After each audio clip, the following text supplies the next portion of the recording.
곧 예배를 시작합니다. 우리 다 함께 묵상기도 하시며 예배를 시작하도록 하겠습니다.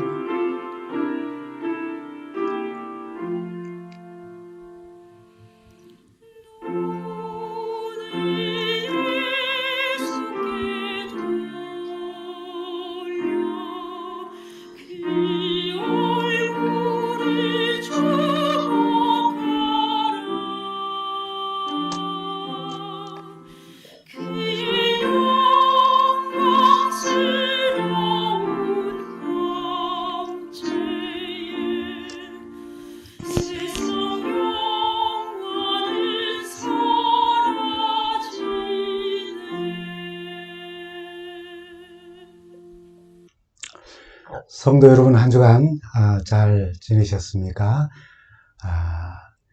지난 몇 주간 참 즐겁고 그리고 의미 있는 몇 주간을 보냈습니다. 연말 기도주일로 12월을 시작하면서 또 손님 초청의 날에 초청에 응해 주신 우리 12분과 함께 영어권과 함께 준비한 찬양 예배를 드리며 또 우리 교회의 미래를 보는 그런 기쁨도 누렸습니다.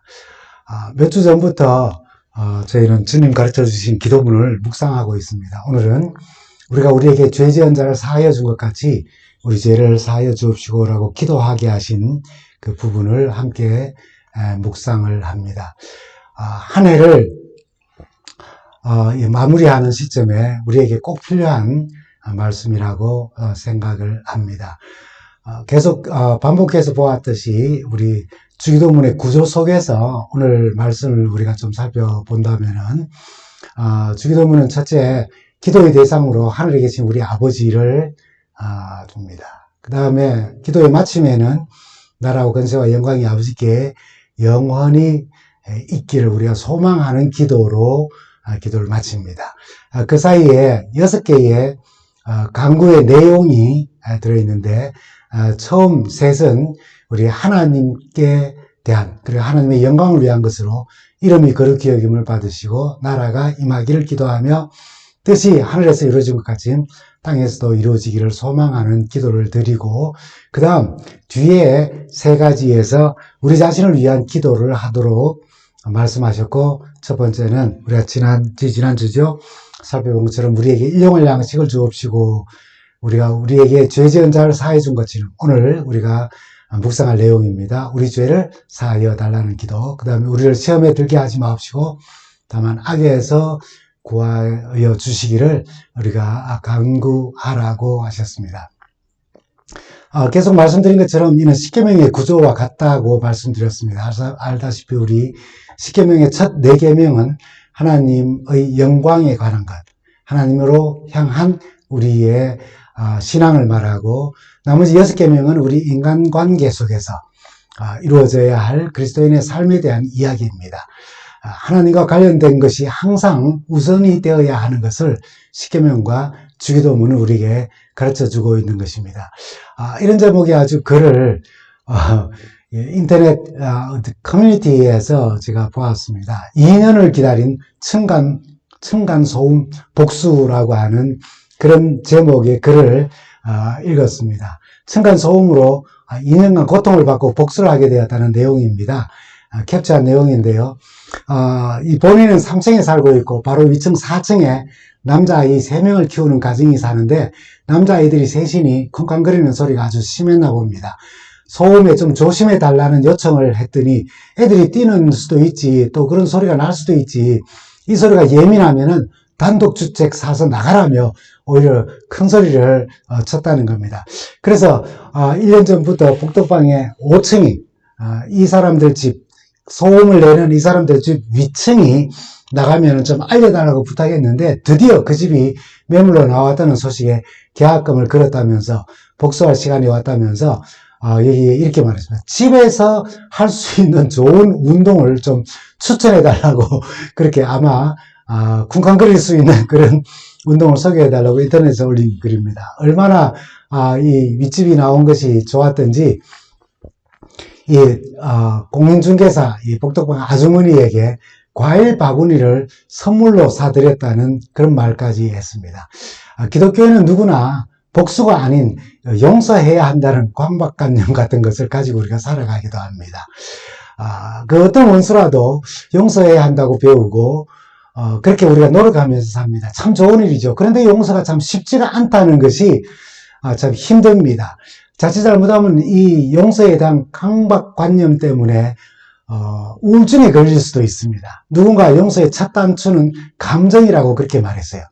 용서라는 단어를 떠올리면은 이성적으로 반응하기보다는 감정적으로 대응하게 됩니다. 상처받은 일이 떠오르면서 아주 기분이 상하면은 용서가 더 어려워지는 것이죠.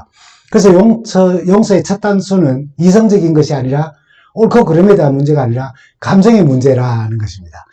그래서 용서라는 말을 들으면 어떤 경우에는 얼굴이 아주 불편한 기색이 드러나기도 하고, 혹 용서할 준비가 되어 있지 못한 자신을 미성숙한 사람이라든가, 또는 신앙 안에서는 믿음 없는 사람처럼 여겨지고 신앙 수준이 아주 낮은 사람으로 여겨질까봐 마음이 불편해지는 겁니다.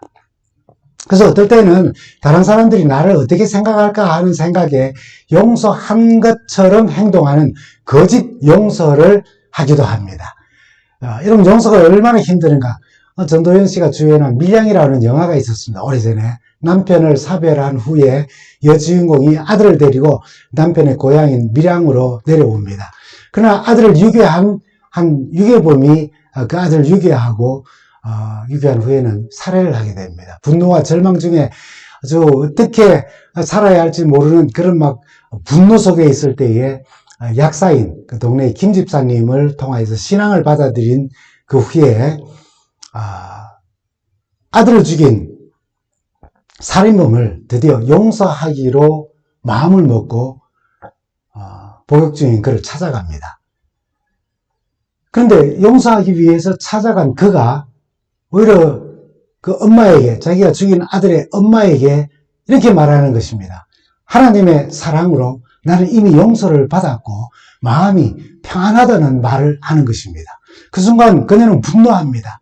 피해자인 그녀는 이렇게 절규를 합니다. 하나님, 내가 그를 용서하지 않았는데 하나님 왜 그를 먼저 용서하냐고요. 이런 식으로 절규를 하죠. 이렇게 용서가 참 어려운 우리에게 용서라는 주제는 이렇게 영화의 주인공처럼 하나님을 원망스럽게 만들기도 하는 그런 걸지도 모릅니다. 그가 아주 소심한 복수를 하지요. 교회가 예배를 드리는데 거짓말이야 하는 노래를 튼다든지 하는 그런 장면들도 나옵니다. 감독은 이걸 통해서 뭘 이야기하고자 하는 건지 정확하게 알 수는 없지만은 용서라는 것이 참 힘든다는 거예요. 신앙을 받아들였음에도 불구하고 용서하기는 참 쉽지 않은 겁니다. 어쨌든 우리는 주님의 가르침을 따라서 주님 가신 길을 따르는 제자로서 인간관계에서 용서를 배웁니다. 용서는 참 평화롭고 감동적인 것뿐 아니라 또 내 마음에 평화를 주는 것은 사실입니다. 그러나 그런 지경에 오르기까지 우리는 참 힘들고 어렵다는 것이 바로 용서 문제라는 것을 우리가 잘 알고 있어요. 주님은 이런 용서가 힘든 우리에게 이렇게 기도하라고 말씀하십니다. 우리가 우리에게 죄 지은 자를 사하여 준 것 같이 우리 죄를 사하여 주옵시고. 이 부분이 우리를 아주 부담스럽게 합니다. 용서가 어려운 우리인데 우리가 우리에게 죄 지은 자를 사하여 준 것 같이 용서해 주기를 기도해야 한다는 그 말에 이 부분이 앞부분에 이런 조건이 달려 있다면은 쉽다고 생각하는 분은 많지 않을 겁니다. 그러면서 주님은 주기도문 전체가 이 부분을 다시 반복해서 말씀하시기까지 합니다. 14절부터 15절에 있는 말씀입니다. 너희가 사람의 과실을 용서하면 너희 천부께서도 너희 과실을 용서하시거니와 너희가 사람의 과실을 용서하지 아니하면 너희 아버지께서도 너희 과실을 용서하지 아니하시리라.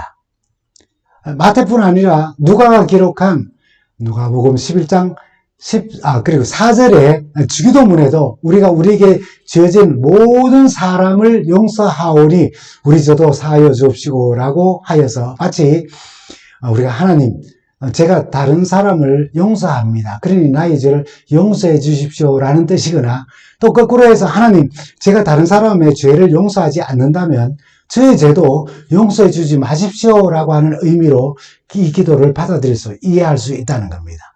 마치 내가 형제를 용서하면 하나님은 나를 용서하고, 내가 한 번 용서하면 하나님도 나의 죄를 한 번 용서하고, 뭐 이런 분으로 이해할 수 있다는 겁니다. 정말 하나님이 정말 그런 분일까요? 아닙니다. 그러면 이것을 우리가 어떤 의미가 있는 것인지를 우리가 좀 찾아봐야 할 겁니다. 알고 보면 우리 그리스도인들에게 그리스도인다운 삶으로 인도하는 참 소중하고 귀한 말씀이면 분명합니다. 우선 여기에 표현된 죄라고 하는 것이 어떤 의미인지를 좀 살펴보면 좋겠습니다. 우리에게 죄 지은 자, 오페일레테스, 그들을 사하여 준 것 같이 우리 죄를 사하여 주옵시고 라고 했습니다. 여기 죄 지은 자에 사용되어진 오페일레테스라고 하는 말은 빚진 자입니다. 긍정적으로 빚을 진 자를 뜻하는 말입니다. 그래서 이 부분의 한글 번역 중에 공동 번역과 쉬운 성경, 한글 킹 제임스 번역은 우리에게 이렇게 번역합니다. 우리가 우리의 잘못한 이 사람을 용서하듯이 우리의 잘못을 용서하시고, 공동 번역과 쉬운 번역. 한글 킹 제임스 버전은 우리가 우리에게 빚진 자를 용서해 준 것처럼, 탕감해 준 것까지 우리의 빚도 탕감해 주시고 또는 용서해 주옵시고 라고 하는 그러한 내용으로 번역을 했습니다. 같은 주기도문이 조금 다르게 기록된 누가복음 11장 4절에도 우리가 우리에게 죄 지은 이 죄는 오페일로, 아까 같은 말이죠. 그죠? 사람들 용서하니 우리 죄도 용서해 주십시오, 사하여 주십시오 라고 하는 겁니다. 오페일로는 빚지다의 뜻으로 대부금 혹은 임대료, 빌린 돈, 뭐 이런 것들에 해당되는 그런 단어입니다. 하나님께 용서를 구하는 우리 죄는 주로 우리가 익히 잘 알고 있는 표적에서 빗나갔다라고 하는 뜻의 하마르티아라고 하는 단어를 사용했습니다. 이 하마르티아는 의미는 주께서 이 땅에 인간으로 오신 그의 사명 속에 잘 나타나 있습니다. 여러분 우리가 잘 아시는 말씀이죠.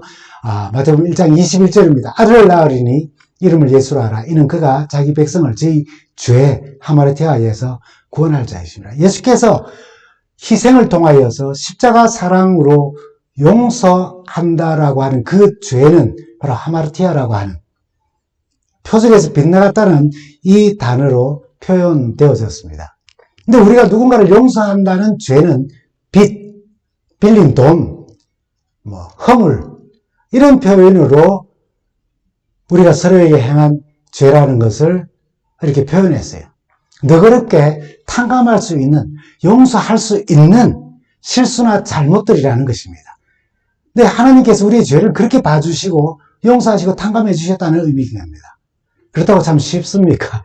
빚을 탕감해 주는 일이 참 쉽지 않습니다. 작은 푼돈이라면 몰라도 그것도 크다면은 굉장히 힘듭니다. 더군다나 여러분 책 제목 중에 우리는 사소한 일에 목숨 건다라고 하는 그런 책이 있어요.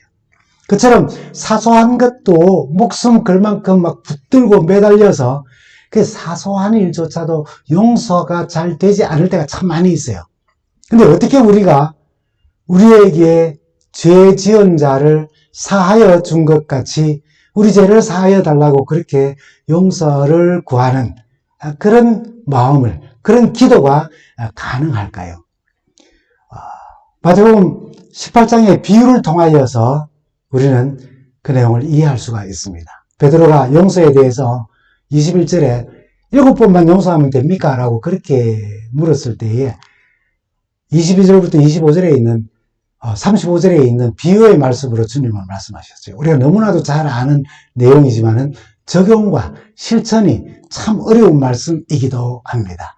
마태복음 18장 22절부터 보면은 이 비유는 이렇게 시작합니다. 이러므로 천국은 그 종들과 회개하려 하던 어떤 임금과 같으니 회개할 때 1만 달란트 빚진 자 하나를 데려오매. 비유는 이렇게 시작합니다. 임금에게 1만 달란트 빚진 자가 있었어요.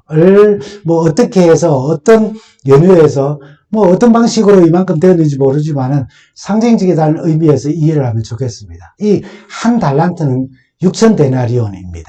하루의 일당이 한 데나리온이라면은 6,001. 그러니까 한 달란트의 빚을 지면 16년간의 품삯에 해당하는 빚입니다. 한 달란트가 16년의 품삯이라면은 만 달란트는 얼마입니까? 16만 년 하루도 쉬지 않고 매일 벌어서 한 푼도 쓰지 않고 모아야 하는 어마어마한 액수입니다. 16만 년, 상상이 되는 시간이고 상상이 되는 숫자입니까? 우리 대한민국 역사를 5천년 역사라고 그렇게 이야기합니다. 그렇다면은 고조선 단군이 얻은 빚을 지금 제가 연대해서 갚아도 아직 15만 5천 년이 남아있어. 그만큼 더 갚아야 하는 시간이 있습니다. 임금이 불가능하니까 너도 팔고 너 처자도 팔고 모든 소유를 다 팔아서 그것을 갚으라고 했습니다. 그러니 이 사람이 임금 앞에 얼마나 간절히 엎드려서 간청을 하는지, 내게 참으소서, 내가 다 갚으리이다. 진심이었다 할지라도 참 황당하기 짝이 없습니다. 16만 년을 일해서 갚아야 하니 정말 갚을 길이 없는데 갚겠다니 한심하기도 하고, 그래서 그를 불쌍히 여겨서 놓아보내며 그 빚을 탕감하여 주었다는 것이 비유의 내용입니다. 그러나 비유는 여기서 끝나지 않습니다. 이 사람의 기쁨이 얼마나 컸겠습니까? 얼마나 감사하겠습니까? 그런데 이 사람이 옥에서 나가면서 마침 자신에게 빚진 형제를 길에서 만납니다. 그 사람은 이 사람에게 100데나리온의 빚을 진 사람이에요. 말씀드린 것처럼 한 데나리온은 하루의 품삯입니다. 100데나리온이니까 1년 중에 100일만 열심히 일해도 갚을 수 있는 그러한 정도의 액수입니다. 방금 전에 16만 년을 먹지도 않고 청년처럼 살아서 일하며 갚아야 할 1만 달란트의 빚이 탕감되었어요.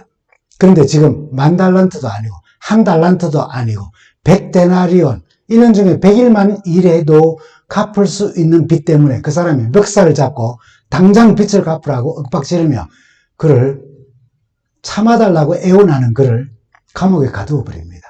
이 왕에게 알려지죠. 참 어이없고, 그래서 분노한 왕이 이렇게 책망을 합니다. 마태복음 18장 32절에서 33절 말씀입니다. 악한 종아, 내가 빌기에 내가 네 빚을 전부 탕감하여 주었거늘 내가 너를 불쌍히 여긴과 같이 너도 내 동관을, 네 친구를 불쌍히 여김이 마땅치 아니하냐라고 하는 것입니다. 왕은 노하여 그 빚을 다 갚도록 저를 감옥에 가두어 버리고 맙니다. 이 비유를 통해서 예수님이 하시고자 하신 중요한 말씀은 바로 35절에 있는 말씀입니다. 너희 각각 중심으로 형제를 용서하지 아니하면 내 천부께서도 너희에게 이와 같이 하시리라고요. 우리의 인간관계를 아주 깊이 돌아보게 하는 말씀입니다. 하나님과의 관계에서 나 스스로, 자손 대대에 16만 년을 종이 되어 살면서 갚아야 할 빚을 탕감받았으면 100일만 열심히 일하면 갚을 수 있는 100데나리온의 이웃의 빚은 우리가 그 잘못은, 그 실수는 우리가 어떻게 다뤄야 할 것인가 라고 하는 것을 깨닫게 해주는 말씀이죠. 다시 말하면 하나님께 용서를 받았으면 이웃을 용서하지 않을 수 없다는 말씀입니다. 그 사랑을 받았으면 다른 사람을 사랑하지 않을 수 없다는 말입니다. 이에 대해서 우리 산상보훈 영한대역 253페이지는 우리에게 이렇게 권고합니다. 우리를 하나님께로 이끌어가는 것은 그분의 사랑이며 이 사랑의 마음이 감동되면 형제들을 사랑하지 않을 수 없게 된다. 그리고 몇 단락을 좀 지나서 이렇게 말합니다. 우리가 하나님께 범죄한 것을 용서받으려 하는 것처럼 우리에게 잘못한 모든 사람을 용서해 주어야 한다. 우리가 하나님께 잘못한 것을 용서받기를 간절히 소망한다면 우리에게 잘못한 모든 사람을 또한 용서해 주는 모습을 보여주어야 한다는 겁니다. 용서하지 않으면서 용서를 구하는 이기적인 신앙에 대한 깨달음의 기도인 것입니다. 하나님이 조건을 붙여서 우리를 괴롭게 하려고 하는 것이 아니라 이 말씀을 곱씹고 그래서 정말 진정으로 이 기도를 할 수 있게 되는 경지까지 올라오는 신앙으로 우리를 이끄시기 위하여 이 기도를 우리에게 가르쳐 주셨어요. 하나님께 용서를 받았다면 다른 사람을 용서하지 않을 수가 없다는 것을 깨닫는 삶을 살라는 것입니다. 이제 이 말씀을 생각하며 이 기도가 어떤 의미를 가지고 있는지를 좀 잊지 않기를 바랍니다. 참 좋으신 우리 하나님, 무조건적인 사랑에 풍성하신 하나님이 왜 여기에 마치 조건을 붙인 것처럼 우리에게 죄 지은 자를 용서하여 준 것처럼 나의 죄도 용서해달라고 기도하게 하셨는가 하는 것입니다. 여러분, 이 기도문 앞에는 문자로 쓰여지지 않았지만 대단히 중요한 전제가 이게 붙어 있습니다. 우리는 이미 무조건적 용서를 받았다는 전제가 있다는 거죠. 그러면 이 기도를 할 때에 그 원래 내용은 뭐냐면은 우리는 하나님 앞에서 엄청난 죄를 지은 사람들입니다. 죽을 수밖에 없습니다. 근데 그 죄를 용서받았으니 이 엄청난 죄를 용서받은 제가 이제 다른 형제의 잘못과 실수들, 정말 10,000달란트에 비하여 100다나리온과 같은 그 잘못과 실수를 용서하겠습니다. 그러니 제가 혹 잘못한 것이 있을지라도 제 잘못을 주님 용서해 주십시오라고 하는 하나님의 용서를 체험한 하나님의 자녀의 겸손한 마음이 전제되어 있는 것이 바로 이 기도문인 것입니다. 내가 내 자신의 죄에 대해 용서받을 아무 공로가 없음에도 불구하고 예수 그리스도를 통하여 십자가 사랑으로 하나님의 용서를 경험한 사람들이기에 다른 형제의 죄, 잘못, 실수, 그것을 용서하게 된다는 용서의 비밀, 용서의 축복이 이 기도문 속에 포함되어져 있는 것입니다. 그래서 우리는 서로 용서하지 않을 수가 없는 사람들이라는 것이 바로 이 기도문이 우리에게 가르쳐주는 진리인 것입니다. 하나님의 용서를 받은 사람만이 다른 사람을 용서할 수 있다는 것을 또한 알려주는 기도인 것입니다. 이 말씀을 좀 더 폭넓게 이해하도록 주신 복음의 기별이 에베소서 4장 32절에 기록되어져 있습니다. 서로 친절하게 하며 불쌍히 여기며 서로 용서하기를 하나님이 그리스도 안에서 너희를 용서하심 같이 하라는 이 말씀입니다. 여러분, 하나님께서 우리를 용서하신 것처럼 서로 용서하라는 이 말씀 마음에 꼭 항상 새기시고 잊지 않게 되기를 바랍니다. 다시 말씀드립니다. 우리가 우리에게 죄 지은 자를 용서한 것 같이 우리 죄를 용서해 주시고라고 하는 이 기도 앞에는 글자로 쓰여지지는 않았지만 아주 중요한 전제가 붙어 있고 그 전제는 우리 모두를 향한 하나님의 사랑인 것입니다. 우리는 하나님 앞에서 10,000달란트 엄청난 죄를 용서받은 죄인입니다라고 하는 전제인 것입니다. 그리고 서로가 살아가며 가진 서로 소소한 잘못에 대해 용서할 수밖에 없는 우리라는 사실을 알려주는 기도예요. 갚을 수 없는 10,000달란트의 죄의 빚을 하나님의 용서를 받은 사람들이라면은, 제정신이라면은 100데나리온의 빚을 진 사람을 용서할 수밖에 없다는 것입니다. 어떤 사람이라면요, 제정신이라면요, 제대로 된 신앙을 한다면요, 바로선 믿음을 가지고 있다면요, 성서 말씀을 내 생애의 양식으로 살아가는 사람들이라면 말입니다. 우리가 우리에게 죄 지은 자를 사해 준 것 같이 이 죄는 탕감할 수 있는 빚, 10,000달란트, 정말 탕감받을 수 없는 죄의 빚을 탕감받은 모든 우리들은 그에 비하면 100데나리온의 빚과 같은 잘못을 말한다는 것이죠. 예수님을 믿는 믿음에 의해서 죽을 수밖에 없는 죄를 용서받은 우리는 죄인들인 것입니다. 이 기도를 통해 우리는 용서하시는 하나님의 사랑을 힘입어 한 단계 더 나아가게 합니다. 바로 이 부분을 설명한 산상보훈 요한대역 255페이지에 이런 말씀입니다. 거룩한 생명 되시는 그리스도께서 그대 안에 거하시며 그대를 통하여 소망 없는 자들에게 소망을 주고 죄로 병든 마음에 하늘의 평화를 가져다 줄 천국의 사랑을 나타내시게 해라. 이게 뭡니까? 거룩한 생명 되시는 그리스도께서 우리 안에 거하심으로 그 용서를, 그 사랑을 통하여, 그것이 나를 통하여서 소망 없는 자들에게 소망 주고 병든 마음에 하늘의 평화를 가져다 줄 천국의 사랑, 그것이 뭡니까? 바로 용서하는 것입니다. 하나님의 사랑, 그것을 갖다가 나타내는 의미 있는 삶을 살아가라는 거예요. 여러분, 용서는 진짜 배워야 됩니다. 여러분, 차은표 씨와 신혜라 씨 부부 이야기 많이 들어서 알지요. 참 신실한 크리스찬으로 알려져 있습니다. 물론 이 이야기는 약간 10년 전에 나왔던 이야기입니다. 신혜라 씨가 그러나 제 마음속에 아주 깊은 이 울림을 주는 이야기였어요. 수술을 받게 되었습니다. 근데 뜬금없이 인터넷에 신혜라 자궁적출 수술 중이라고 하는 기사가 떴어요. 그게 뉴스거리입니까?